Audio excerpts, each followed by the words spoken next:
প্রথমে আমাদের রাজ্যের জনপ্রিয় মুখ্যমন্ত্রী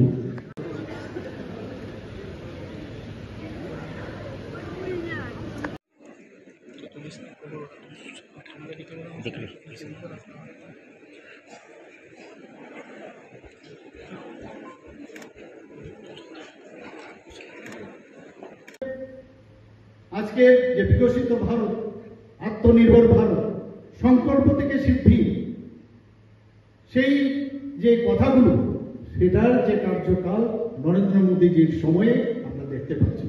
বন্ধুগণ, ভারত আজকে যে শক্তিশালী একটা ভিতের উপর আজকে প্রতিষ্ঠিত হয়েছে। Foundation is very important. এত বছর স্বাধীন হওয়ার পরেও দেশ কিন্তু সেইভাবে শক্তিশালী হয়নি। আমি বলবো, যেটা তাপসবাবু বলেছেন, যে একটা বিদেশি পত্রিকার মধ্যে কি বলেছেন, যে এতদিন বাদে ইংরেজ মুক্ত ভারত এতদিন বাদে হয়েছে। এটা বলার অপেক্ষা রাখেন। একটা স্ট্রং ফাউন্ডেশন আগামী প্রজন্মের জন্য মাননীয় প্রধানমন্ত্রীজির নেতৃত্বে সেটা সম্ভব হয়েছে। আমি বর্তমানে যে সীমা সুরক্ষার কথা যদি আমরা বলি, আমরা অর্থ ব্যবস্থাকে যদি মজবুত করার কথা বলি, আমরা যদি বিভিন্ন টেকনোলজি, মাননীয় প্রধানমন্ত্রীজির টেকনোলজিকে কিভাবে ব্যবহার করতে হবে সেটা আমাদের শিখিয়েছে। আমি কিছুদিন আগে দিল্লিতে আমি গিয়েছিলাম, একটা নর্থ ইস্টার্ন জোনের একটা যে কনফারেন্স সেখানে হয়েছিল, সেখানে আমাকে বলতে হয়েছিল যে আর্টিফিশিয়াল ইন্টেলিজেন্স উইথ 5G।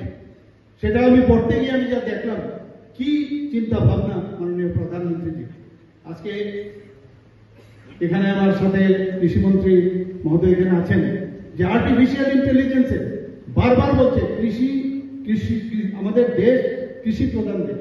সেটা যদি কৃষকদের যদি আমরা শক্তিশালী না করতে পারি, তাদের জন্য এআই এর মাধ্যমে সেখানে জমির কি উর্বরতা আছে সেটা আপনার জানা যায়, কোন পোকামাকড় আসবে আগের থেকে বলা যায়, যে কারণে আগের থেকে বলা যায়। আমাদের এখন যারা হেলথে যারা কাজ করেন, সেখানে দেখা গেছে এআই এর মাধ্যমে আপনি যখন পড়াশোনা করবেন, মনে করবেন যে আপনি বুঝি ইউ আর ইন ওটি, এমন একটা অবস্থা দাঁড়িয়ে গেছে। সেই জায়গার মধ্যে প্রধানমন্ত্রী টেকনোলজিকে ব্যবহার করার কথা আজকে সর্বস্তরে আজকে মানে আমাদের এই যে এআই এর কথা উনি বারবার বলছেন। মোদীজির নেতৃত্বে আমি যদি বলি, কিছু কিছু শব্দ আছে এবং শব্দের বাস্তবায়ন যদি বলি, সেগুলো কিন্তু মোদীজি আমাদের সামনে রেখেছেন। রেসপন্সিভ, আমাদের মোদীজির যে সরকার, ভারতীয় জনতা পার্টি নেতৃত্বাধীন যে সরকার, রেসপন্সিভ, যে কোনো বিষয়ে আমরা সচেতন থাকি, রেসপন্স করি। খালি সরকারে বসলাম আর স্ক্যাম করলাম, এগুলো আমরা আগে দেখেছি, কিন্তু রেসপন্স করা ইন পজিটিভ ওয়ে, সেটা আমরা কিন্তু মোদীজি আমাদের শিখিয়েছে। রেসপন্সিবল হওয়া, যে আমাকে যেহেতু নির্বাচিত করানো হয়েছে, আমাদের সরকার সংখ্যাধিক্যের কারণে সরকার তৈরি করেছি, I am responsible for the accountability, আমার থাকতে হবে জনসাধারণের জন্য।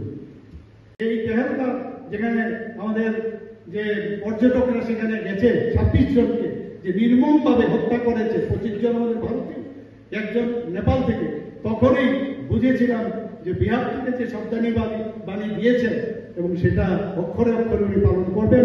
কিন্তু একটা জিনিস বুঝার সারা পৃথিবীর লোক এখন বুঝতে পারছে, উনি কি বলছেন, আমাদের টার্গেট টেররিস্ট, আমাদের টার্গেট কোনো দেশের নাগরিকদের জন্য, ওখানকার যে ভূখণ্ড আছে তাদের জন্য না।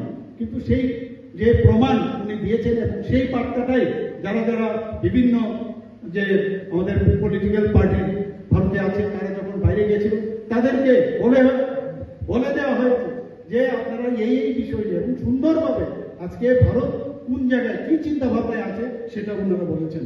আমি এর জন্য মাননীয় প্রধানমন্ত্রীকে ধন্যবাদ দেব। এবং যে বিকাশ এবং বিশ্বাস এবং পরিবর্তন, এই যে বিষয়গুলো আছে মাননীয় প্রধানমন্ত্রী সেটা আজকে যেভাবে করছেন সেটা আমরা দেখতে পাচ্ছি।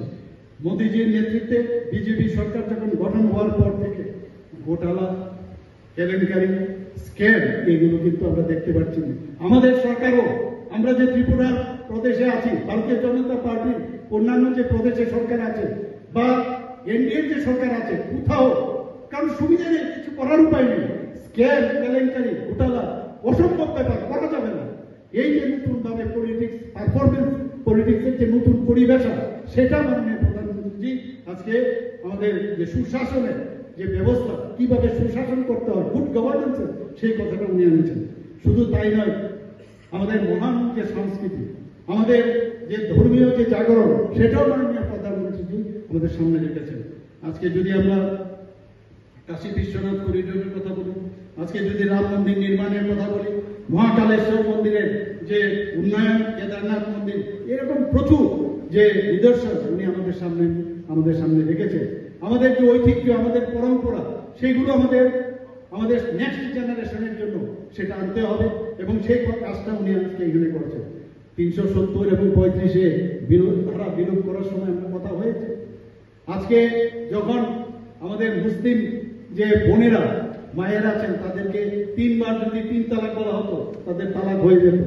ভারতবর্ষের সাথে পাকিস্তান আছে, আমাদের বাংলাদেশ আছে, এরকম অসংখ্য যে মুসলিম কান্ট্রিকে, সেখানে এই 3 তালাক প্রথা যেটা ছিল, সেটা মাননীয় প্রধানমন্ত্রীজি 370 ধারা এবং 335A এবং 3 তালাক বিলুপ্তি যখন করার চিন্তা ভাবনা করলেন, এবং যেমন চিন্তা ভাবনা করলেন সেটা বাস্তবায়নও করলেন। আমাদের মধ্যে অনেকে চিন্তা ভাবনা করছিলেন এবং অনেক বিরোধী দলের নেতারা বলছিলেন এই দেশে আগুন জ্বলবে, অনেক সমস্যা হবে, কিন্তু কিছুই হলো না। আজকে জম্মু এন্ড কাশ্মীর, লাদাখ